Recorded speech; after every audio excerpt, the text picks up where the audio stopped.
What's up, Wonders of London fans? It's me, Vincent. Hope you're all doing well and having a good day. And today I wanted to show you two amazing parks. Very small parks, but quite fantastic.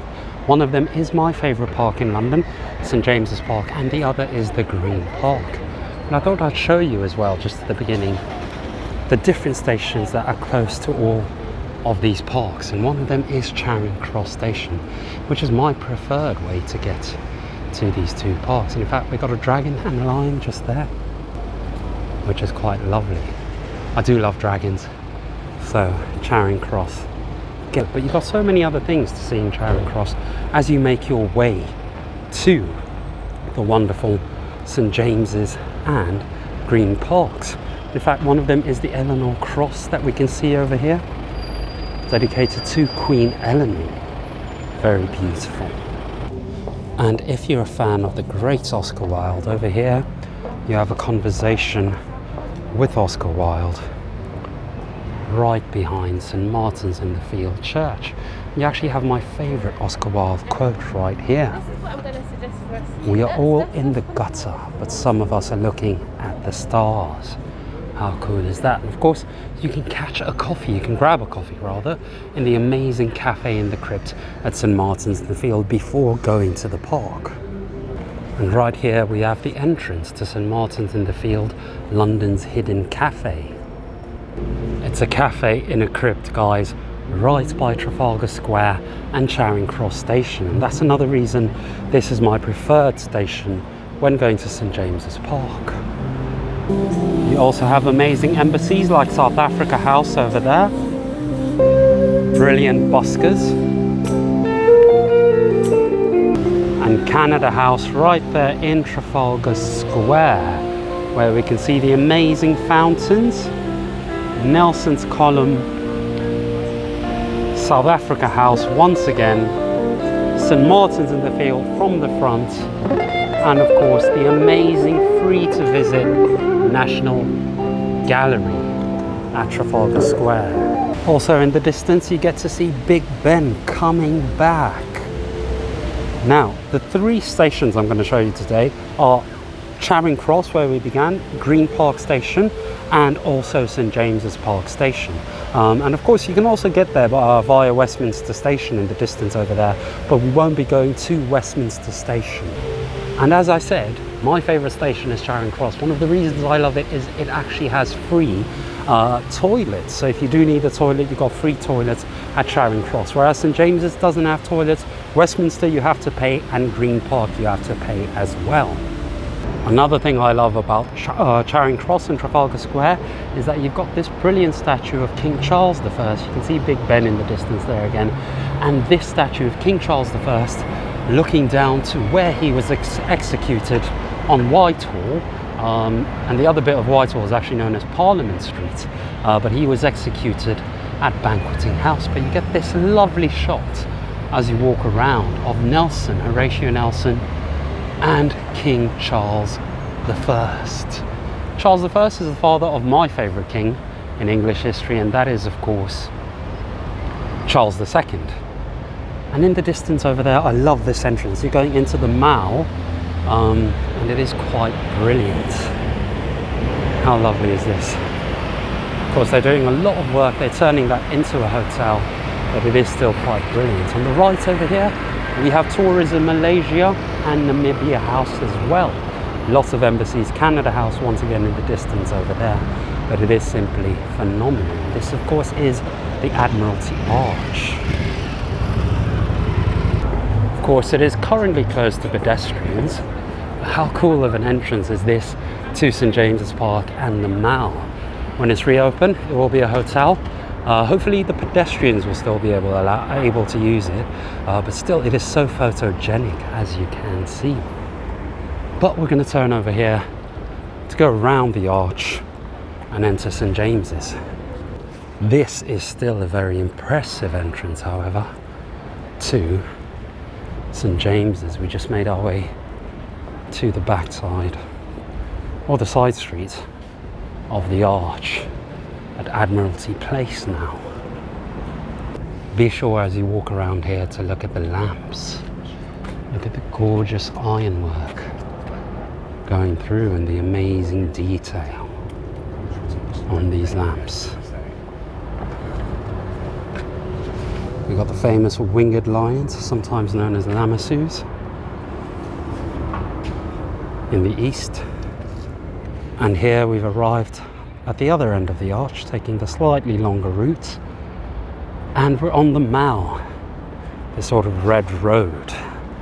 And right there, the beautiful building you see on the other side of that taxi, the blue taxi as well, London cab, is the Mall Galleries, or are the Mall Galleries. And it is actually quite fantastic. You've got a cinema in there, and you've got art galleries, got lots of different art, usually modern art of course, but sometimes you do get some great exhibitions in the Mall Galleries over there. Still very beautiful to visit simply for the architecture. And just before you enter the park, right here, you actually have this beautiful wall, which is simply phenomenal in the autumn. And right next to it, you actually have this touching memorial, the National Police Memorial, commemorating those who gave their lives in the police service. It's a very, very important memorial. And in fact, if you come, you can see over here, they have the names of the individuals who gave their lives, and they turn the page every day. So very, very touching and important memorial.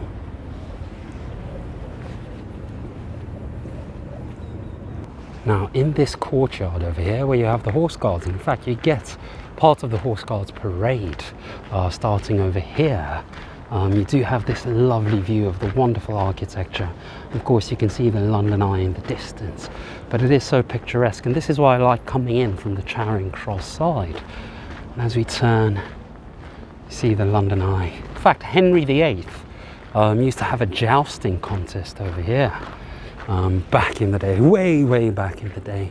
And of course there we have St James's Park itself, and that is actually the Household Cavalry. The memorial, the monument you see over there, is a memorial to members of the Household Cavalry who gave their lives in the Second World War and the First World War as well. It's a very important and touching memorial. Down there we got Downing Street, King Charles Street, and many other fantastic things. But before we enter St James's properly, let me show you how you can get here from St James's Station. Now, the second station I'd like to show you is St James's Park Station, which is quite easy to remember if you're going to St James's Park. This is perhaps the station that will take you to St James's Park the quickest, because if you come out the station, you practically just follow this road on Broadway, where you've got Broadway House in front of us over there, and you make the second left. So not the first left, but the second left. You continue on over here. And if you come this way, you've got lots of amazing buildings, restaurants and bars to explore. And of course, right in front of you over there, you have the lovely, with the tower in the distance, Westminster Abbey. But if you go to Westminster Station, which is a bit further up over there, you get a better view of Westminster Abbey. But you want to turn here into Dartmouth Street, as you can see, and just follow this lovely little street. Quite a lot of work going on in London, but as you follow the street, lots of beautiful architecture, many amazing things to see and discover. There's several blue plaques in this area, so you can learn about some of the famous people who lived here from history. We've got a lovely Green King pub just behind the scaffolding over there. Eventually you'll arrive at Queen Anne's Gate. This is Dartmouth Street. And that lovely little passage, I recommend you take it if you have the time, is Lewisham Street. And you've got the lovely Two Chairmen pub over here, but you want to go onto Old Queen Street, but not take Old Queen Street, which is this street, because what you want are the Cockpit Stairs right here. So these are the Cockpit Stairs. You go down them. There is of course a step-free access if you go around, but these ones will take you right out onto or into St James's Park right in front of us over there. And here we are in St James's Park, where you've got the Duck Island there, the Blue Bridge, And we are right here by the boy statue, which we can check out in a couple of moments. But here we are in St James's, and there is the famous boy statue.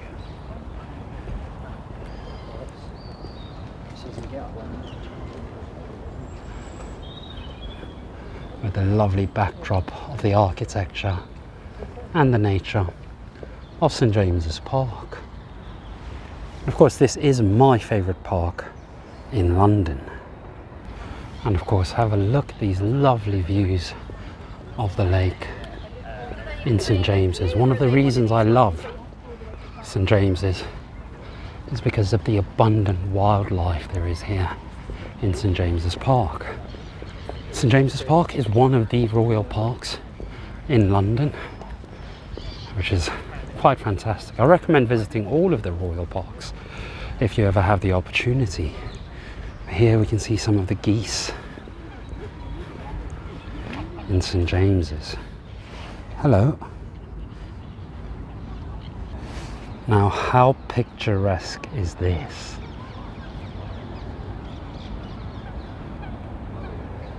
Very Instagrammable, is it not?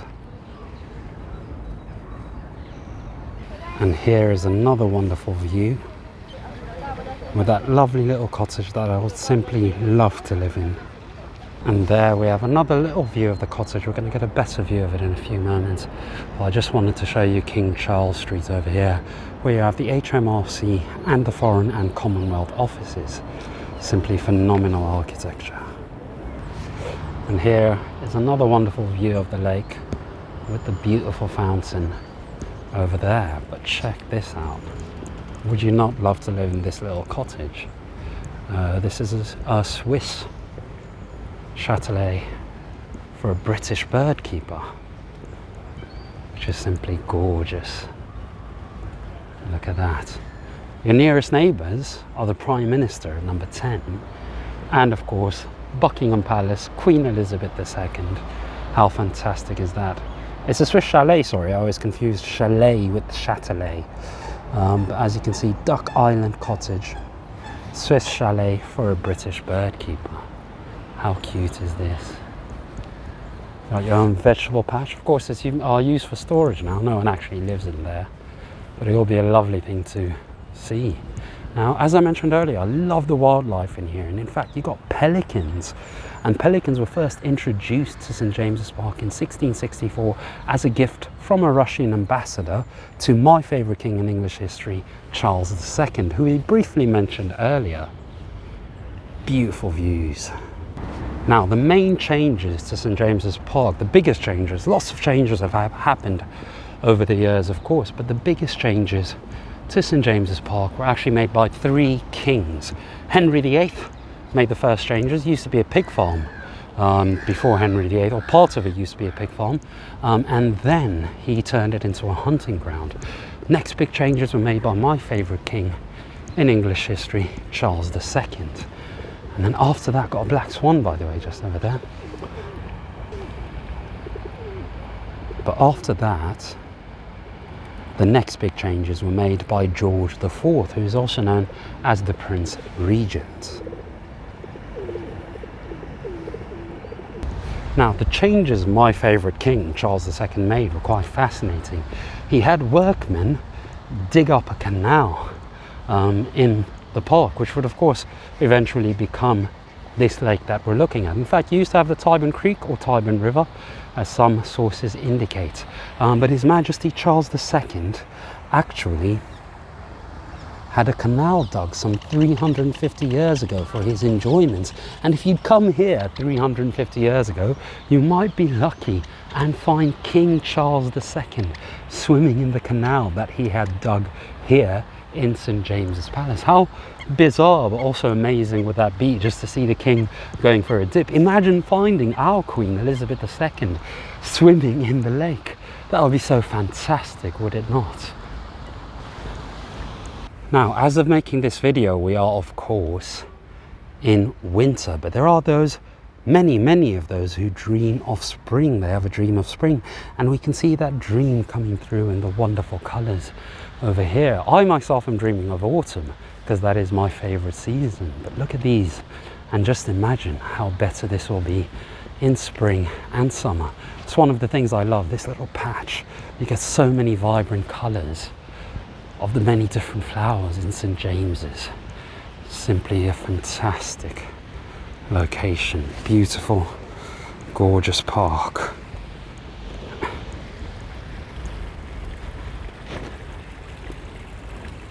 I love nature. And how is this for a lovely photo of a fountain and the London Eye? Now, as well as having pelicans and black swans, you've got so many wonderful different varieties of waterfowl at St. James's Park. In fact, there are 20 on this chart alone, and there's a second chart that you can have a look at and discover all the different waterfowl of this gorgeous park. Here we have a couple of Egyptian geese and gulls and a gorgeous swan. Look at the gorgeous reflections of the sky in the water. So many birds. Don't like the pigeons though. Look at these beautiful views. And as I mentioned, we have the other chart over here with 21 more variety of waterfowl. Simply beautiful.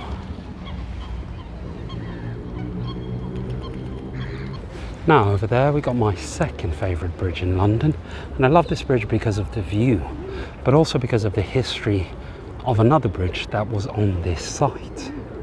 Now if you'd come here on the 1st of October 1814, or rather the 1st of August 1814, you would have seen a very different bridge.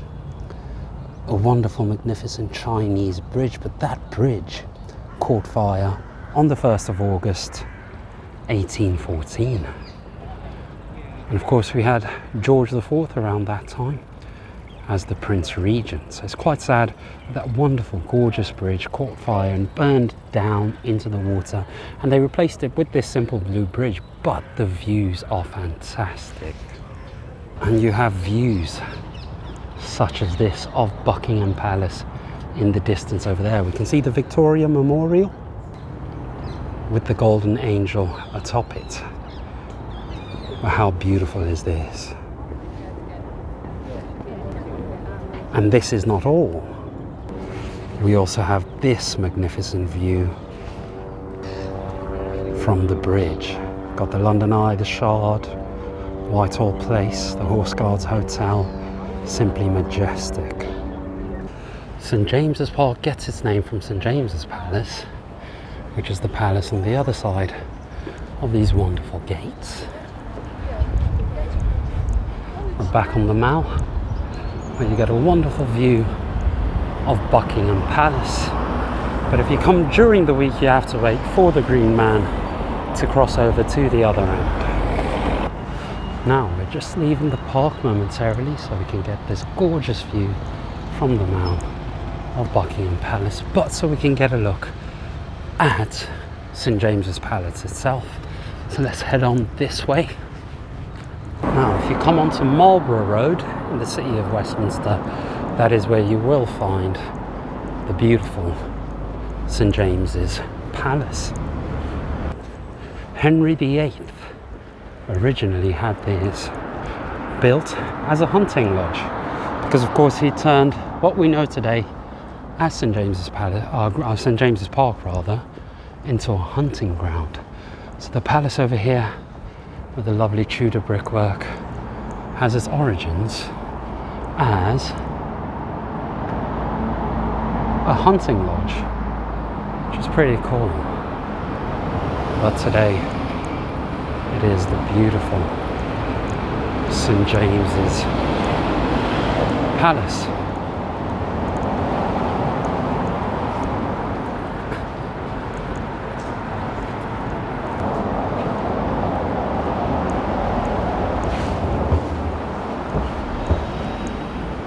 Of course, around here you've got so much wonderful architecture as you head into the Mayfair area of London, the most exclusive area in Britain.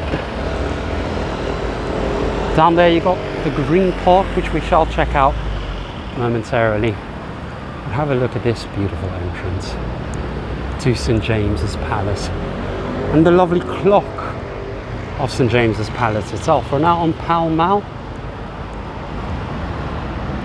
which can take you back to Trafalgar Square. So this is another route you can take to come either to Green Park or St James's Park. Now let's go back to St James's Park. Meanwhile, back in the park we have the shrubberies getting ready for spring and summer.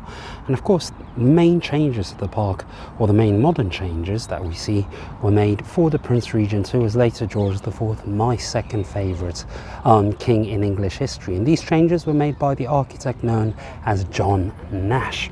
And the present landscape from 1826 to 1827, at the request of the Prince Regent, who would later be George IV, was made by the great John Nash. And John Nash worked on many different projects in Georgian London and Georgian England, including Buckingham Palace and the Marble Arch at the other end of Hyde Park.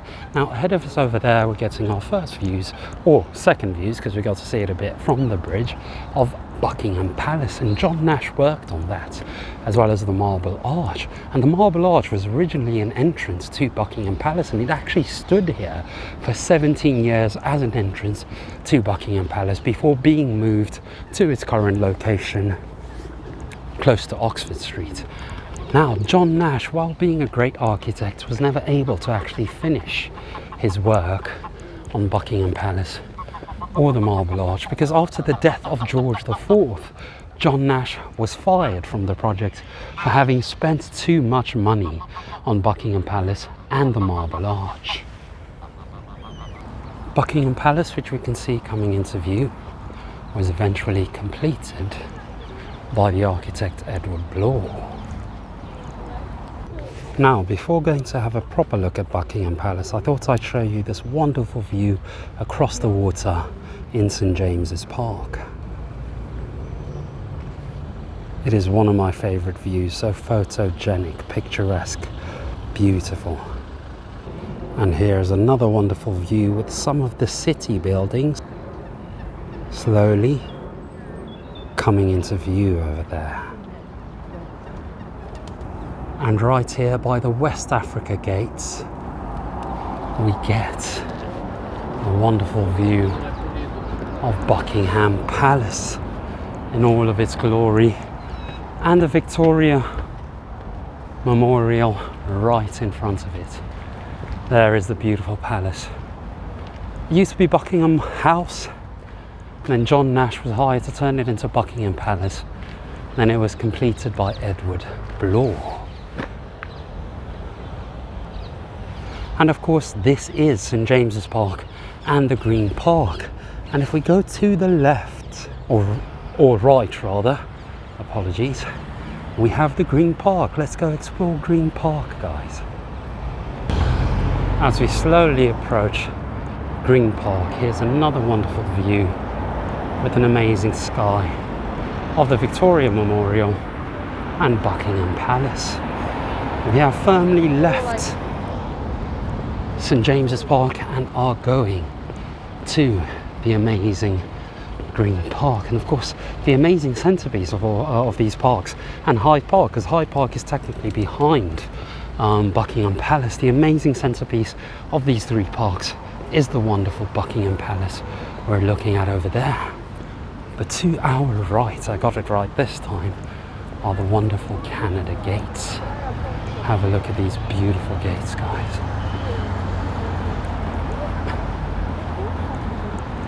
Simply gorgeous.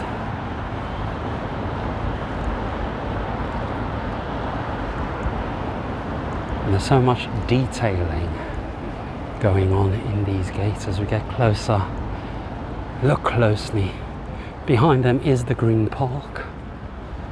But look at the different sigils, emblems, iconography, and engravings and carvings going on these wondrous gates. Which park do you prefer, St James's or the Green Park, which we are about to explore?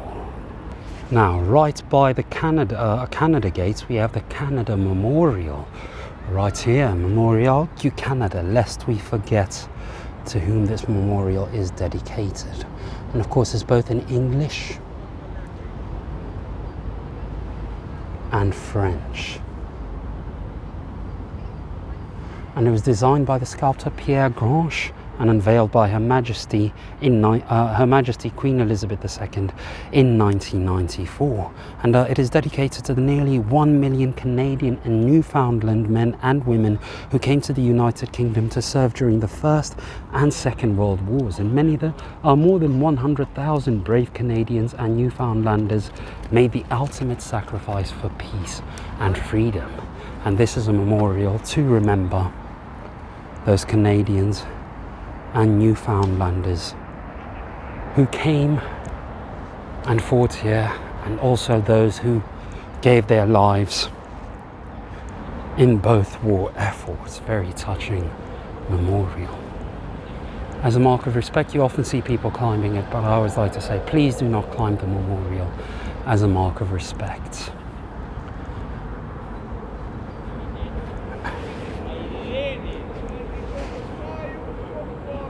Very touching. Now, one thing I love about the Green Park are the avenues like this one that we're just walking through, with the trees so picturesque, so formal, very, very beautiful.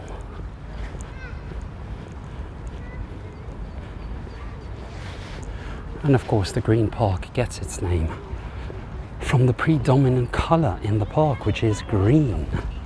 There are rarely any flowers. You might catch some daffodils here and there, but you will rarely find any flowers in this park, hence the name the Green Park, or at least that is one of the legends about how it got its name.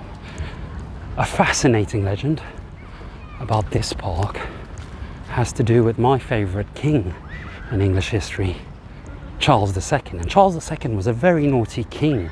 He was married, but depending on the historian you believe, he had either 13 or 14 mistresses, girlfriends on the side. And it is said that his wife had actually come here and planted some beautiful flowers. And one day she saw him picking one of those flowers and giving it to one of his mistresses. And ever since then, she said that the flowers be taken from the ground and there should never be any flowers here in St. James's. The Green Park rather. But it is of course a legend. We don't know if that is true or not, but it is quite fascinating. The park is also believed to be haunted. If you want to visit St. James's Park, why not check out our Royal Westminster tour? And if you want to see the Green Park, why not check out our Ghost and Haunted History tour? Now, earlier we talked about a fire that happened on the Chinese Bridge in St. James's Park. That is not the only fire that happened in this area. London has been no friend to fire, or fire has been no friend to London. And if you look over here, we have an explosive night at the Temple of Peace. And on April 27, 1749, you would have seen a vast building that looked like a Roman temple in the area. And it was more than 300 feet, 100 meters long, and 100 foot, which is 30 meters high. And although it looked like stone, it was actually wood and canvas. The temple hid the launch pad for a huge fireworks display to celebrate the end of the War of the Austrian Succession, and a conflict that had involved most of Europe for about 30 years. And sadly, those fireworks exploded and the palace burnt down eventually, so quite a fascinating thing. We also have here, you can see around 9:30, a stray rocket hit the Temple of Peace, rather, not a palace. Here we have the great musician Handel, who performed here to quite a lot of people. You had 100 cannons fired and 10,000 rockets and hundreds of aerial mortars exploding above the audience here at Handel's concert, and the royal family was in presence. So it is quite a fascinating thing. Lots of music history here in the Green Park as well. So fire, we've got the Great Fire of London 1666, then we have the fire in St James's Park, fire in Green Park. There have been many fires in this city, so Londoners, we are no friend to fire, or fire is no friend to us. But quite interesting, if you love classical music especially, you've got quite a bit of classical music history in the area. Now, as promised, I was going to show you 3 stations to get to these 2 parks. The 3rd station is Green Park, right here. And Green Park is perhaps the best station to bring you to the parks because it takes you right out into the Green Park itself. So it is quite fantastic. And if you look over here, you have this wonderful sculpture. Now, there are technically 5 stations that will bring you out to Green Park. We've seen Charing Cross Station, which, as I mentioned, is my favourite station, but there is also Westminster Station, which we didn't get to see, Green Park Station, where we are now, and of course there is also St James's Park Station. You've got 2 more stations, technically 3 more stations actually, one in the distance down there, Hyde Park Corner, and then you have Victoria Station, which is I think the furthest, and Piccadilly Station as well. They all kind of bring you here, but the 3 best are the ones I just showed you. Now, Green Park has so many amazing gates, and here are some of my favourite gates, with a couple of stags up over there. I do think these gates are pretty brilliant. You've got a couple of sphinxes as well, and something known as a green man. In fact, there's more than one green man, but have a look at this. A lovely green man. Do give us a follow on Facebook if you want to find out more about what the green man is. We do talk a lot about the green man on Facebook. But have a look at these gorgeous gates with 1, 2, 3, 4, 5, 10, because on the other side you have the same thing. So 10 green men right here. Now, there's not much else to kind of see except for one thing that I really want to show you in Green Park. It's kind of a relaxing place to walk with the trees and the plants and everything, but as the name says, it is practically just green, so you don't get many flowers, but it is quite well designed. And one of the amazing things about the park are of course the gateways and the amazing sculptures, as you will see in a few moments. But the last thing I want to show you in the 2 parks, we've been doing St James's Park, we are now in Green Park, where we're going to end this one. Later on we're going to do later on we're going to have another tour video of Hyde Park and Kensington Gardens, 2 separate videos of both parks because they're so fantastic, but we're going to be exploring a lot more of the parks as we approach spring, so we can see the differences in the seasons as well. But in a few moments I'll show you something pretty cool. Now, right here, very close to Hyde Park Corner, you get to see some of the animals you can find in the Green Park, but that's not what I wanted to show you. What I wanted to show you is this structure over here. This is one of the most amazing and touching memorials to World War II, particularly to the RAF, and it is an amazing, brilliant sculpture, and you can learn a bit more about it right here. They've got a brilliant plaque giving you the information, but have a look at it. So we're going to see it properly in a few moments, but this is the Bomber Command Memorial, and you've got the statues and their positions there, and the memorial in its entirety there. And we have the Bomber Command, Royal Air Force, RAF, Strike Hard, Strike Sure over there. Have a look. Yeah.